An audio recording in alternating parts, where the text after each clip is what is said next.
Alrighty. Hopefully we're all situated.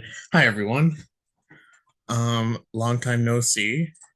We also get some things in order here. Very excited to be back for the spring 2026 semester.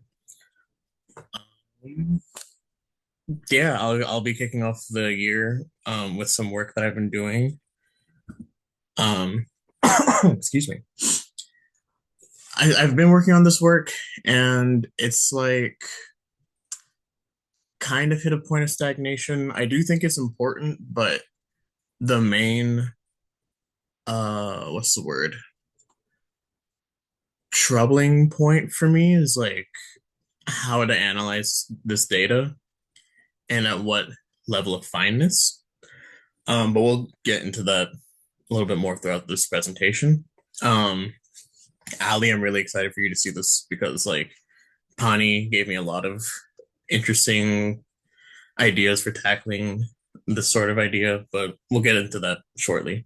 So, this is a project I did investigating the utilization of typographical and paralingual cues on the subreddit Am I the Asshole? Just disclaimer, it's going to be a lot of cursing because of the nature of the subreddit. Okay, so to start, we all know this. The modern digital age has forced so much of our communication to happen through text.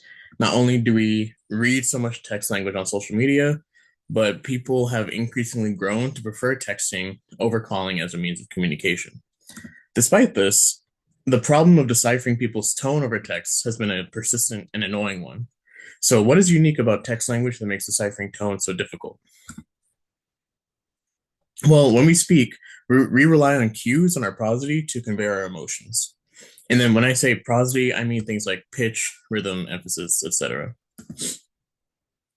A great example, oopsies, spoiler. A great example of when we use prosody is when we say something sarcastically. So let's say I was on a health journey and someone told me that I look way happier than I usually do. I might genuinely say, thanks, I have never felt better. However, if I was sick and someone pointed out how sickly I look, I might sarcastically say, thanks, I have never felt better.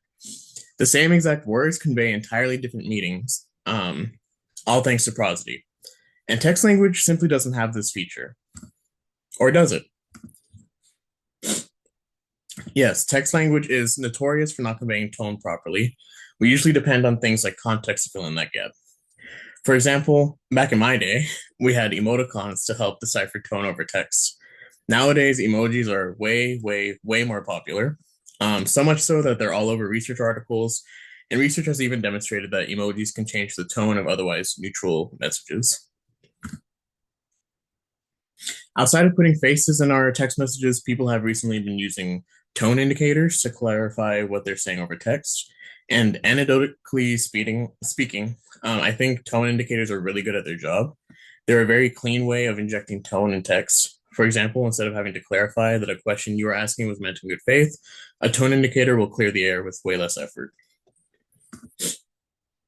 It should be noted, however, that some of the more nuanced tone indicators can cause more confusion than less.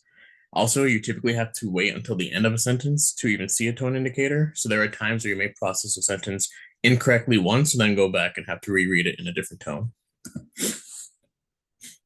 While plenty of studies have looked at emojis and emoticons, and there isn't really much to study with tone indicators, they literally tell you how to read a sentence. There is a third set of cues that have not been given a proper investigation in the context of communication nowadays. And these are typographical and paralingual cues. These cues have been around forever, but research around these cues is quite lacking, and I think they can be really handy for conveying tone as you're reading a text. So, what are these cues?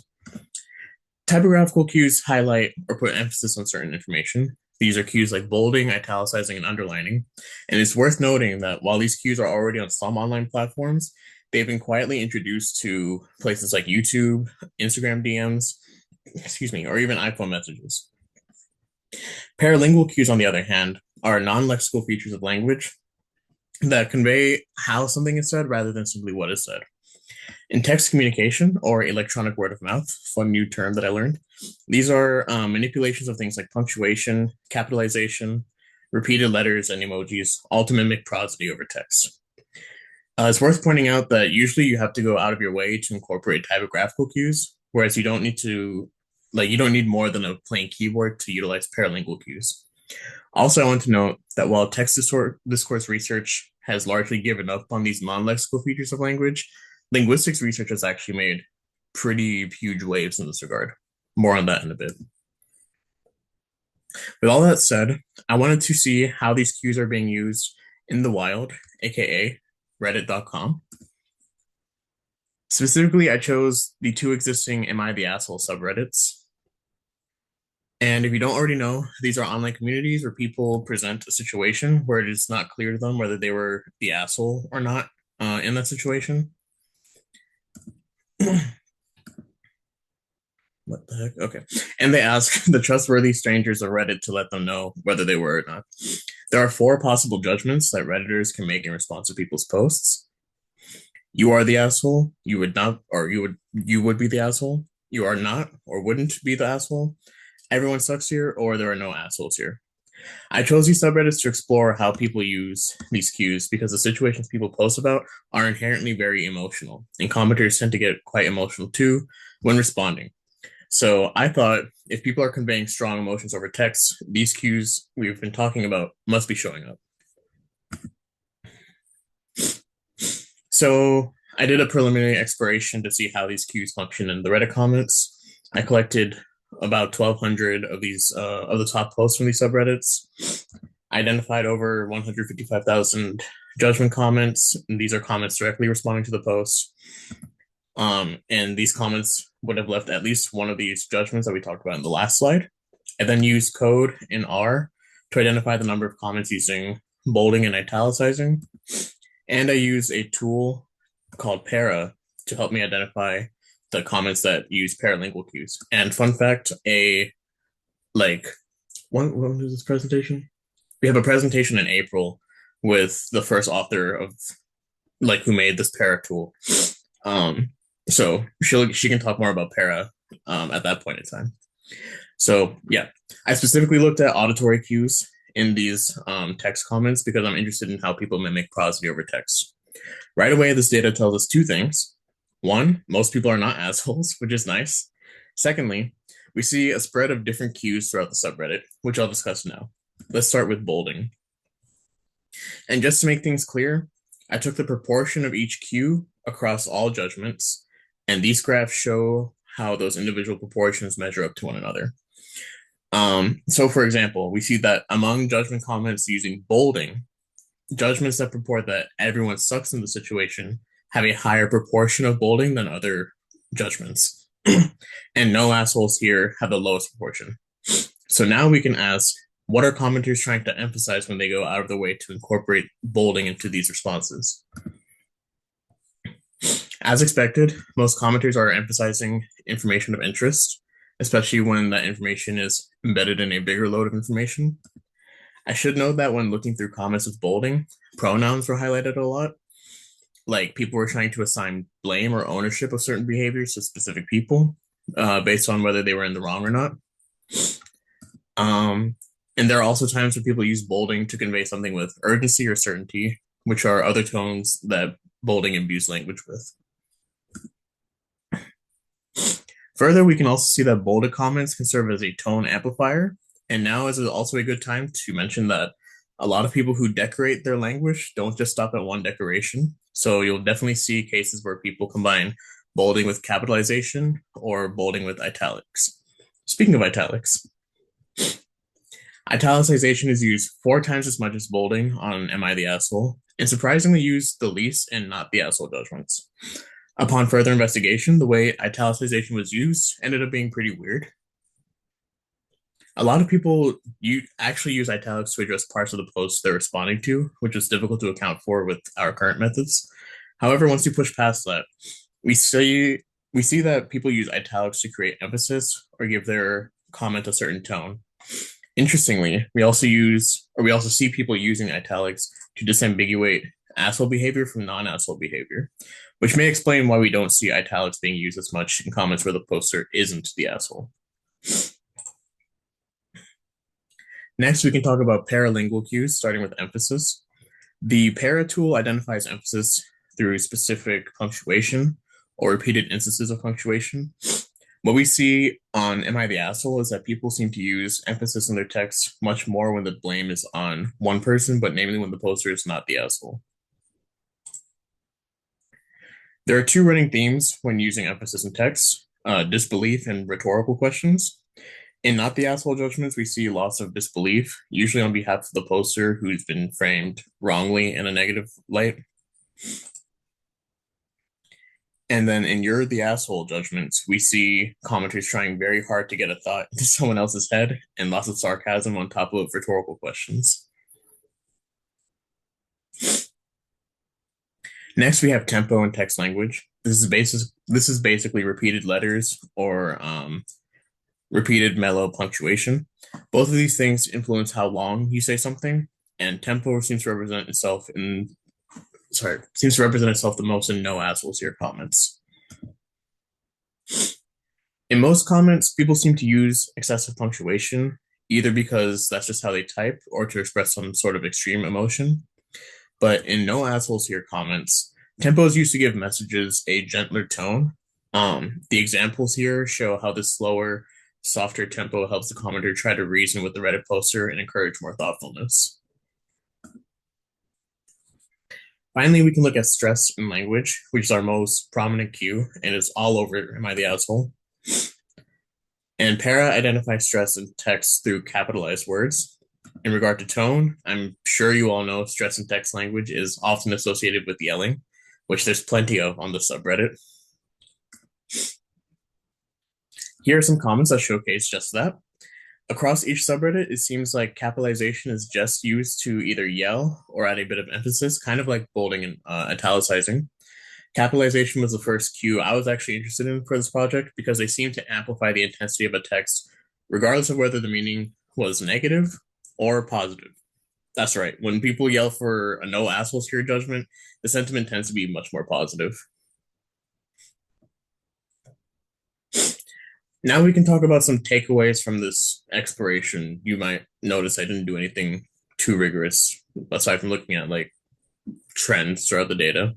First off, it does seem like these cues give language a bit more emotion beyond just the words.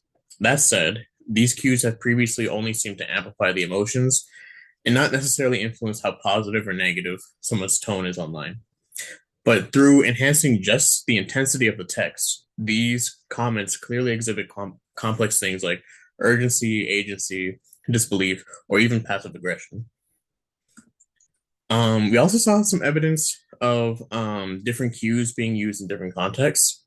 Even in a pretty specific subreddit like this, there's implications here for how these cues may be used in more diverse contexts, such as when there are more confusing messages to read or where there are more conversational terms.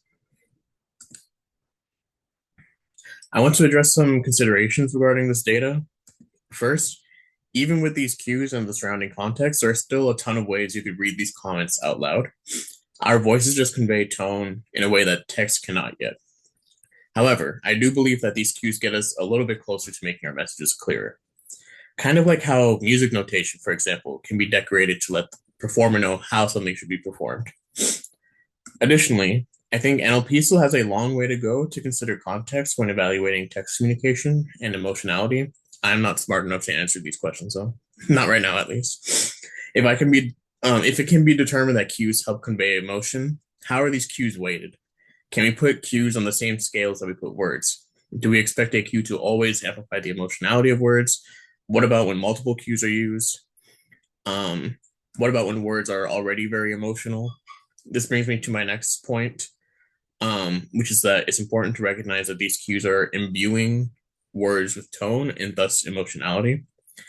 Thanks to these cues, otherwise emotionless language is given emotion, similar to emojis. Again, the name of the game here is not just the words, it's how they're decorated. We can also address some limitations of this research, mainly that Am I the Asshole is inherently quite emotional. Is inherently quite emotional just because people are already responding to conflict. We need research to look at how these cues modify language in more casual spaces that aren't conflict oriented. Also, para as a tool, in my opinion, is a bit underpowered. And most importantly, it was originally developed to investigate linguistics in a marketing context. So that might be the reason for that here. There's possibly more cues that the tool is not picking up. Excuse me. And finally, not only does my research not consider other linguistics features of language, but it is also extremely difficult to determine the relationship between those features, these cues, and emotions in language. Why? Because they all kind of hinge on people's intentions, which are impossible to assume, especially over text. Finally, we can talk about some future directions. From the little that I know, there's a lot of potential for machine learning to handle the nuance in this work. But unfortunately, I don't have much expertise in this area. So if anyone has ideas or interests, please reach out to me. I'm also interested in seeing how these cues might offer easier communication for autistic folks. I'm actually developing a study about this. And it's a replication of that earlier paper talking about how emojis influence valence. I want to see if that replicates for typographical cues. So I'll let y'all know how that goes. But yeah, I wanted to see how this goes for autistic folks because they often encounter issues with conveying and interpreting tone, which is already a worse problem in text language. Thank you all so much for listening to this, and I can take any questions. I can also stop sharing, but I'll keep the slides up in case people want to need to go back and see anything.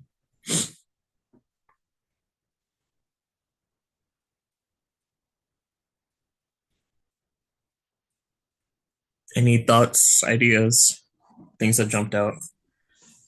On your last slide, you had this writer intention versus reader intention Yeah. idea. Um, do you want to say, talk a little bit more about that? I'm just curious to hear your thoughts because I'm really interested in this idea of how we infer writers' intentions when we read. And so if you've kind of thought more about that or just have conjectures, questions you're interested in. I have some I have so many thoughts about it that I really, really want to do my dissertation on it. Um, I've been going back and forth with Laura about that idea just because, again, intentions are a little bit impossible to take away from any, what's it called? Any product that a participant gives us, unless it's like a think aloud or something, right? So, anyways, writer intentions versus reader interpretations. So, Mandy Withall, who is presenting later in the semester, she introduced me to the idea of common ground. Um, and it's this idea, I think it's rooted in communication, where how do I put this? A speaker is putting out a message, and by putting out their message, they're making a ton of assumptions or going off of things they know about the listeners to shape their message and what they're the types of information they're delivering. Um, and I find that in text language, it's extremely easy for people to take a thing of text and just misinterpret it, often because most text on its own is very flat and lacking prosody. But that's the thing, is that it's lacking prosody for the most part inherently. I think I've shown ways that prosody can show up in these texts, but most people out of so many comments, what, not that many actually ended up using these cues, right? How do I put this? So people don't go out of their way to use them. They're not very common. So if you're just left with text, there's a lot of room there for people to inject their own meaning or emotions onto the text. And that's where I think a lot of misinterpretations come from. Not that I've seen a whole lot of research about this. I mean, I'm sure it's out there. I just haven't looked into it very deeply. But I know for sure it's a thing. And I feel like it's understudied. And that's where I'm coming at this from.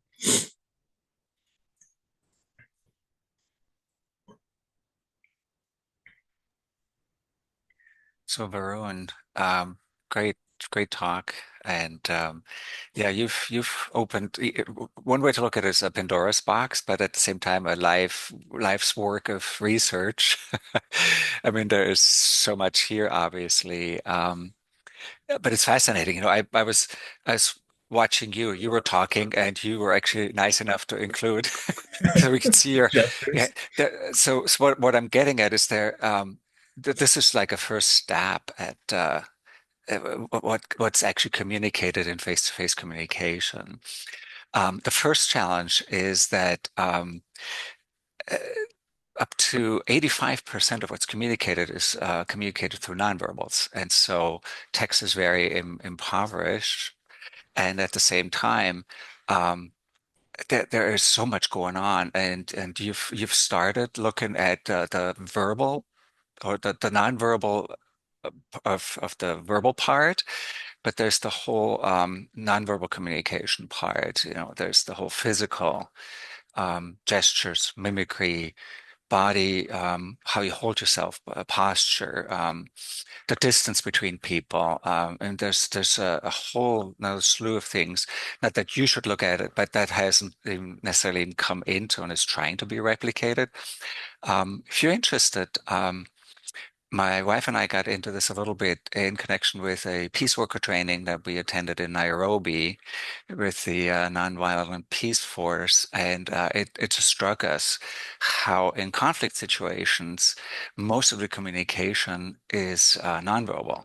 You don't have time to really say something between warring factions or the peace workers and the warlords and on and on. So we put together a curriculum for peace worker training, focusing on nonverbal communication, all the elements, the part that's above the verbal part, as well as the nonverbal, the physical part. So if you're interested, I can shoot you that, and I'll give you sort of a sense of what all is out there. And you're probably aware of some of it, but it was eye-opening for us. But just the fact that most of the meaning is actually often not communicated through the parts that you're looking at is already a super challenging element here. So anyway, yeah, hats off and really fascinating. And it will be interesting to see how they're going to try to bring in that whole richness of face-to-face communication. It's fascinating.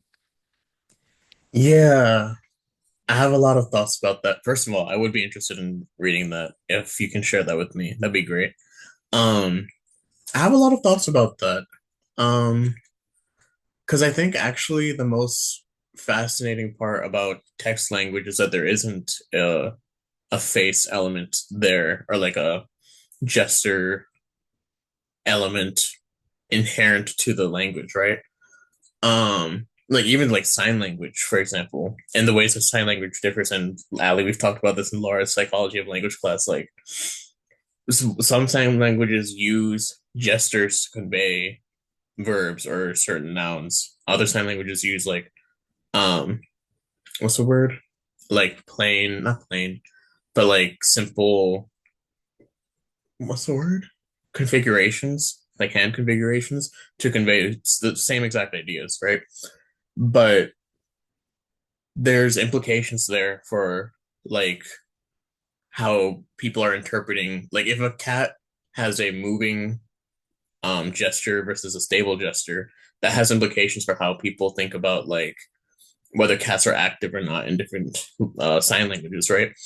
So anyways, those types of things are often missing from text language.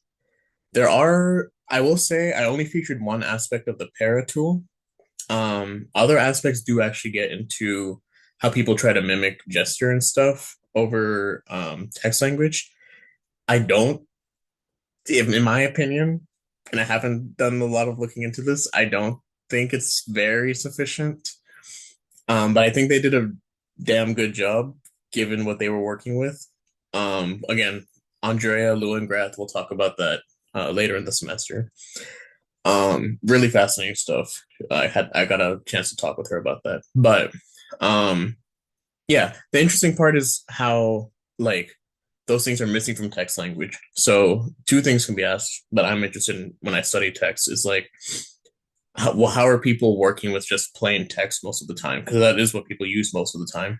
And like you said, there's so much deficit there when we relegate things to text. And then two, how do people accommodate or kind of mimic these things that are we all recognize are important to our language utility otherwise?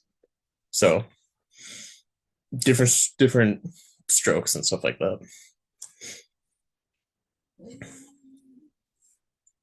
Oh, one more thing I will say, because I've presented this work at a conference also. Someone pointed out that um, the Vader sentiment analysis tool also takes into account certain contextual features of text. So things like a period is conveys a different amount of sentiment versus like ellipses, for example. I haven't done a lot of studying into Vader either, just to be clear. But there are efforts to try to take that into account. And one other thing that just occurred to me, as I mentioned, nonverbals are very ambiguous and they're also very culture bound. I ran into this as a bilingual because in the United States, if something is good, you go, "Oh, it's good." Well, guess what? That means asshole in Germany. So you really want to be careful who you're talking to with your nonverbals. So there's just that whole other dimension of context, culture, society. So it's a daunting endeavor to get all of that loaded into this written string of very impoverished language. And yeah, context is huge. I will do a little search. I'm a member in International Pragmatics Association, and I believe there have been talks about nonverbals or paralinguistics. And so I'll look back and see if I can find some for you. If you haven't looked in that direction, I don't know. Yeah. You said that the what was it called? Something paralinguist. My God, no, something pragmatics association. I Uh, mean, I it's can look the it's the International Pragmatics Association. at That they've been pragmatics. my go-tos. They're a great society to be part of or association. I presented in Delhi with them and in Australia and in where were we? I mean, they're just all over the world. Plus, they're typically in Europe, so they're just a great go-to for that reason. But that also means they bring in that whole sort of cross-cultural um, variety of perspectives. And so, yeah, I can certainly send you information. But yeah, International Pragmatics Association, IPRA, is what I'm talking about. Yeah. Gotcha. Yeah, that'd be great. It's looking like pragmatics and semantics as like features of linguistics are becoming increasingly important to the work that I want to do. That's a great insight because if you don't pay attention to that, what's the point, right? Right, yeah. It's the meaning, and and just as an FYI, looking ahead, don't ever try to look up a definition of what the difference is between pragmatics and semantics. Just think of it as meaning on a continuum, which is much or more or less contextualized, and so because we haven't settled yet that issue yet in linguistics, but yeah, they're both meaning related and absolutely essential. You can That goes back to the question Ali had as well, the intention and the communication between speaker and hearer. So yeah, and the inference that people draw, that's huge. And a lot of it is actually unpacked through nonverbals. Then they help sort of disambiguate some of the language piece then, or the other way around. Yeah. I will also say to that end, maybe I'm just like too stuck in my ways. Like, because I feel like emotions are such a big, what's the word, influence in that misinterpretation aspect between like what the messenger conveys and what the listener picks up. Part of me, part of me feels like these cues or other cues, like emojis, for example, do a lot of work to clarify those intentions, but I'm still wrangling with like how to study that formally. There are probably tons of ways, but that's the thing that catches me off guard. As a starting point, look into deixis. That might be a good starting point. It's just like what's anchored in the here and now versus not. That's a big separator between intentions and the linguistics, the pragmatics, the inferences that people draw. To me, at least, that's always a good point to start looking. Yeah.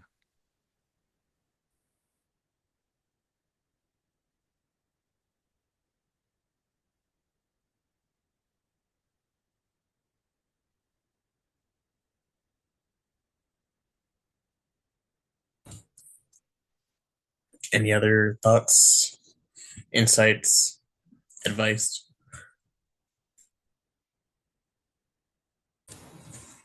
How are people's 2026 going? Actually, don't answer that. I know I recognize we're all going through it right now. I have a question, Baron. Thank you for sharing your work. It was so Yeah, for sure. interesting. Yeah. And nowadays I'm preparing IRB. So can I ask how did you get IRB for that study? So for publicly available data like Reddit, Yeah. you don't need an Mm-hmm. IRB to collect Oh, the data. yeah. Oh, is Yeah, that? Do you need, but we don't need to get any consent from that. only because it's publicly available and also because you are Mm, not messing with the participants, just so to speak. I say that because I don't know how many people know about this. yeah. There was a huge scandal in, Mm-hmm. I think it was the University of Zurich. There's a subreddit called Change My View, and um, basically that subreddit, people post their beliefs about something and then ask people to change their beliefs, basically. And the researchers at the University of Zurich sent a whole like army of like AI bots into the comments Uh-huh. to see if they could like change people's views. And these weren't just like simple bots. These are bots saying stuff like trigger warning, by the way, it's very sensitive stuff, but these are bots saying stuff like, I'm a statutory rape survivor and here's why it's not so bad, or like, I'm a black man who supports like all lives matter, here's why, yada yada.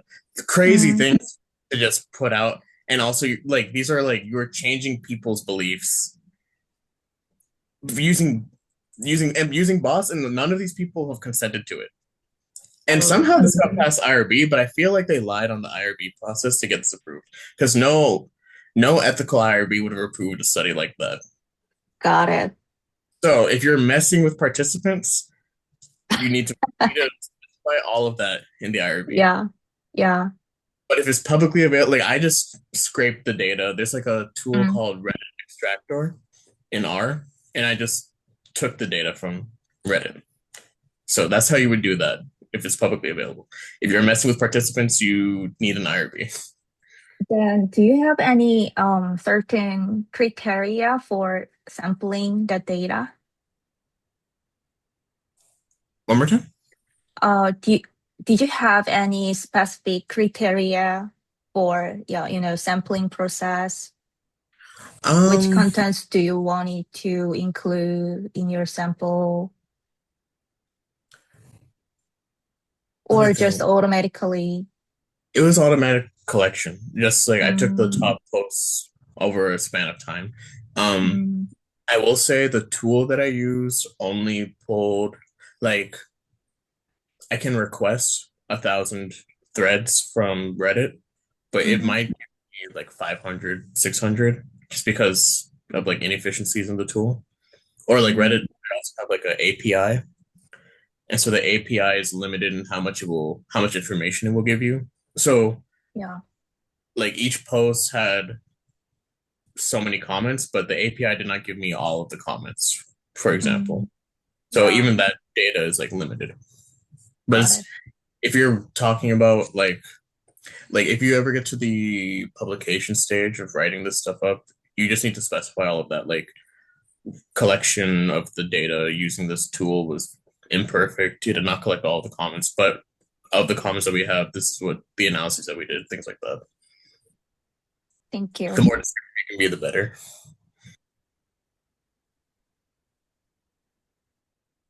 Also, slightly related question, but also irrelevant to text group. Are you taking Laura's research methods class this semester? Okay, you'll learn about all this, not this project, but a different Reddit project that I did was from Laura's class. So you'll learn all about all of that through there. It's very fun, but also a lot of work, a lot of cleaning.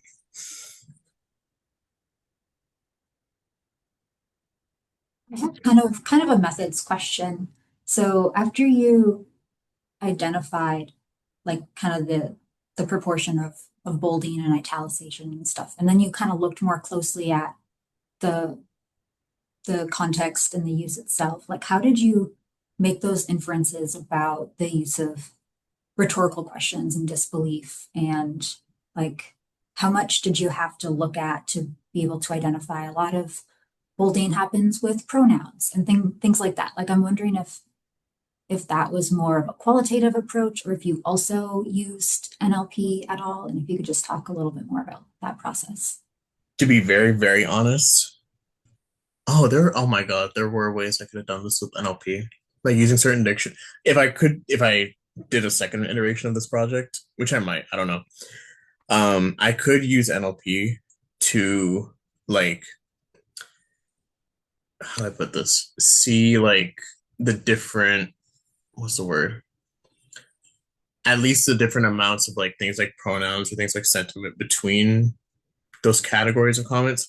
It's just it. So this is like an issue I had to go back and forth and back and forth and back and forth with Laura about this aspect of the project. Is that like I could not figure out that like little triangle that I showed at one slide. I could not figure out how to parse like the cues with the emotions with the I guess like text content. I'm like because like traditional modeling, right? It's linear, and I don't. My stats are not great, but traditional modeling will be like we'll ask things like, well, do cues predict the emotions, or do emotions predict the cues? Are they just correlative? And by the way, I did do sentiment analyses, and like it didn't really give much. Like all correlations were like less than 0.3 or something like that. So there's not. How do I put this? It was very hard to figure out the relationship between these variables. Maybe there's some possibility with network analysis, but I have a lot of reading if I want to do that. Um, but for the sake of like what you saw today, I did take a way more qualitative, almost like quasi-thematic analysis kind of approach, where I like looked at the different judgments and looked at the different comments in regards to whatever cues that were being used, and like how do I put this? I literally took notes of like, oh, this is what they're doing with this comment, and then saw how many times that was repeated and how many times like either new things were being used with these cues or like the same things were being repeated over and over. So yeah, it was very qualitative for this, which is why I'm like, this is an exploration. It's not really anything rigorous. Yeah, that's helpful, especially since at least when you're doing it qualitatively, you can take into account a little more context and like look at what they're responding to and use that in your interpretation. It sounds like that's still harder to do with some NLP. Yeah, that's something I actually went back and forth with Pani about because like the thing that I had to talk with her about was like the unit of analysis almost. Like, is this a amount of cues per comment? Is it a cues per word type of thing? Is that even a rigorous way to be looking at the stuff? Things like that. And also, not to mention the fact that there are multiple cues that can be embedded on one word. So yeah.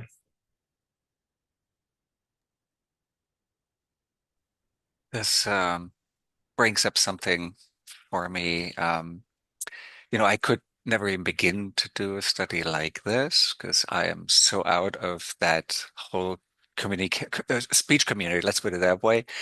Um, so did you consider yourself an insider to the speech community and interpreting what these symbols meant, or these whatever all of the pieces you looked at, or flip it around, sort of the age-old question in linguistics, the difference between emic and etic. You have the raw form, but what does it mean to the insiders of the speech community, the ethnography of speaking kind of puzzle of, being a participant observer versus an outsider. I would be such an outsider. And how did you feel, or would you consider maybe getting a few people together sometime and verifying that your assumptions are true? Do you see where I'm going with all of this? Sort of just the I whole cultural, social aspect of this in terms of the speech community. I do. I'm going to sound extremely narcissistic when I say this. Um, Oftentimes, so how do I put this? I have just been thinking about this, like about text communication, for so much of my life at this point, in terms of like, how do I understand the person, like what the person's telling me on their basis, not mine. And so I feel like this taught me a lot about like different takeaways, or like how to interpret different takeaways from text, and also how to address like vagueness over text, because there's so much vagueness that can happen over text, right? Um, so there are times where I have done that. I would be open to doing it, but I tend to find that my interpretation ends up being the right one. I hate saying it like that. I really do. It's But okay. yeah, I would be open to doing that with like some sort of team. It's just that also that like a data set like this is just very massive. Right. I'm partially, talking about this or asking about it, because I've just sort of in the last few months, I'm working on a research project with a colleague in Turkey, and I've returned to this whole emic-etic distinction and the social cultural component of language. I was early on interested in ethnography of speaking, and I discovered that my academic grandpa, as in Jeanette Gundel's advisor, Jakob May, worked most of his life on he worked in the other camp from Chomsky and on prag memes, and the definition is still evolving about, we have sort of language, the verbal part, but the proposal in that group of linguists in the other camp is that you cannot interpret anything in language. You cannot go S goes to NP and VP, cannot do that without looking at the sociocultural and situational component within which anything is said and done. And so I've sort of come back to that whole interest and started reading up and Mice and other people's work. And that's what I was thinking about. It's like, this is all back to the decontextualization of this whole communication. And yet that in itself is already part of the speech community, and to really go into people's heads and ask them, how do they navigate that? What do they think in their minds is going on? What are they inferring, or what do they think other people are saying? What's their intention? That whole package deal in terms of just the pragmatic component of it. Like I said, I don't function in it. I wouldn't begin to know, but I think that could be a really important component unpacking the nonverbals and paralinguistics. But yeah, if you get a chance, read up a bit on prag memes and just that third component. The proposal is to have form, meaning, and sociocultural level of language, and nothing can function outside of that threesome configuration. You cannot begin to interpret one and two without three, and it's fascinating. Yeah. Yeah, I definitely have to look into that. And yeah, these are just like things that I think about all the time. But like it definitely could be done more rigorously than I have been so far. Um in the chat, Mike brings up a really good point about even within Reddit, different subreddits have cultural and communicative norms. Um, someone brought this up when I presented this work at the conference. It was the Society for Computation and Psychology. And someone mentioned, like, why don't you just do this across all of Reddit? And I'm like, I don't have that type of data set. And they were like, I do. And apparently there's just like a data set out there that's being constantly updated with like the most recent like not metadata, what's the word? Like macro sets of data from Reddit. I need to get access to that soon, but on one hand, I would be interested to see how these cues emerge and are utilized across the whole domain, because like that would probably give more complete answers of how they're used. But then I have to imagine those break down by different subreddits. So I don't know. There's so many. If I had access to that, which I'm debating on whether I want that or not, if I did, there'd be so much work there, both good and bad. Because I will also say, figuring out a system to identify these cues in Reddit comments was not easy. Like italics, for example, there are two and a half ways to convey those, or like to incorporate those, like asterisks on either side of the text, underlines on either side of the text, or if you're doing both bolding and italicizing, you can do three asterisks or two asterisks and like one underline, and you have to account for all of those, and also try to omit each of those in each iteration of your coding. It was a lot. That's all I'm going to say. Yeah, I you could potentially look for some sort of control subreddit, for this project if you wanted to. I can't remember if it's a project you worked on or if I think I remember reviewing. I don't know if it's for ST&D or it might have been for a journal. It was a group of researchers were using the "Am I the asshole?" but looking for narrative markers. I'm not sure if that was you or a different It group. wasn't me. I think I might have seen that write up. I think that Yeah, might be something. yeah, but or maybe thinking of that. The thing about that project is like, am I the asshole is inherently a narrative. Like people are telling a story, right? So it's sort of like immediately biased in that way. So I think that was my, sort of feedback on that project for looking at narrative structures. But it is kind of a special subreddit. But like I said, I'm in like a Gen X group on Reddit, and there's a particular, there's a language structure that's probably not shared in other, more Gen Z or Gen Alpha subreddits. So, that might also be a little bit of a comparison if you're thinking about that stuff. Yeah, to Ali's point in the comments also, excuse me.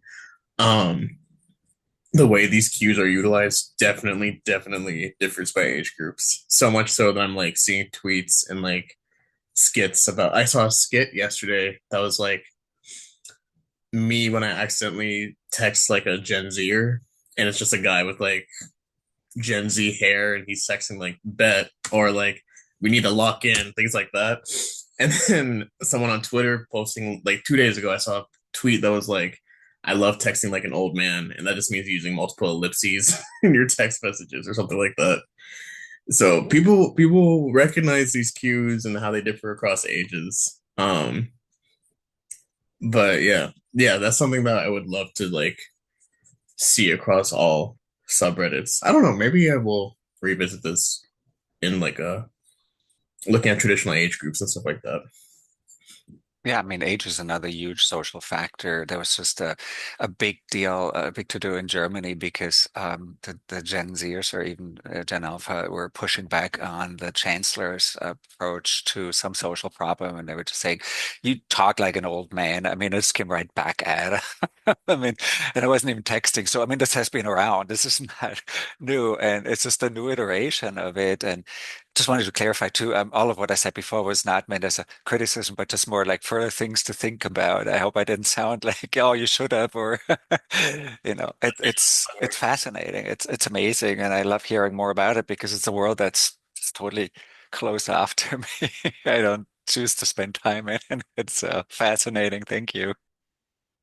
Yeah, no, I'm for what it's worth, even though the study is like very limited in the scope. Like I'm glad I at least did this like exploratory kind of endeavor because I don't it how do I put this? For example, like something like the construction integration model of like language comprehension. Like there's in my opinion, if I'm speaking to a microphone right now, this is just my opinion. There's like a weird disregard for surface features of text and how they do or don't. Most people would say they don't influence text comprehension, but I'm just like, we do not read like a bolded text the same as we do an unbolded text, and I would just wish there was like more acknowledgement of that in the text discourse community. Again, this is just my opinion. I've gotten pushback about that before. Um, and so yeah, I think it's at least it's not important. So that's why I'm of the mentality that if you poke at a problem enough, solutions start coming out. No, you're absolutely right. I've complained in a sense or commented for years that my interest in tense aspect, the CI model uses propositions as its input. I mean, you strip away even tense aspect from that. I mean, that is just the verb and its arguments. I mean, it's a very impoverished input. But I think Kinch has said back to that he had no qualms with branching out. This was just an initial proposal, and he agreed and said, yeah, more needs to be input into the model to really come up with genuine analysis. Yeah. So you're right spot. I mean, spot on. I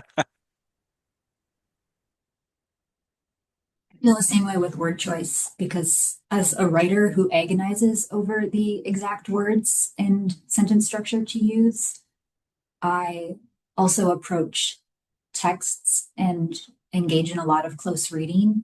And so even if I don't have a strong memory for some of the exact words, doesn't mean it didn't influence the online processing and has some like downstream effects on that like situation model. So Yeah, like it sticks in your memory differently. There's like I saw another. I spent too much time on Twitter. There's another tweet I saw recently that was like someone was like pointing out that like Grammarly tried to correct the way they like typed or conveyed a certain thought. Like, what was it? It's gonna be hard to recall. It was something like, um, how would I put it? Something. I'm gonna butcher this, but it had the same effect of like, I begrudgingly put away my clothes for the day, and then Grammarly was trying to suggest like I put away my clothes for the day. It's not. That's not what they're doing. But like the way it was phrased, although Grammarly got the point across more concisely, the way it was phrased delivered a different semantic meaning. And the post, whoever posted it was like, "No, Grammarly, that's actually not what I was trying to say with that. And these are two different things that are you're saying something different from what I'm saying." So yeah, I don't feel what's the word unjustified in saying there are like limitations of the construction integration model. And again, I've gotten pushback about that, but I think it's important to acknowledge those if we want to make it better. I do want to acknowledge time, and also I really want to thank y'all for a very engaging conversation. I had a feeling like I would get a lot of neat input about this and a lot of cool ideas about this line of work. So, um, if there are no further questions, I think we're good to wrap up there. But I will hang around for a bit just in case. Otherwise, yeah, thank you all for so much for coming out today. This is awesome. thanks so much for the presentation. Nice to see you all Yeah, too. thanks. Yeah. Yeah, likewise. Good Thank to you. see you all. And yeah, Yes. nice work, Varun. Thank We'll you. keep Stay talking. safe, Yeah. stay warm. Yeah, Fun stuff. likewise. Yep. Take care. Safe.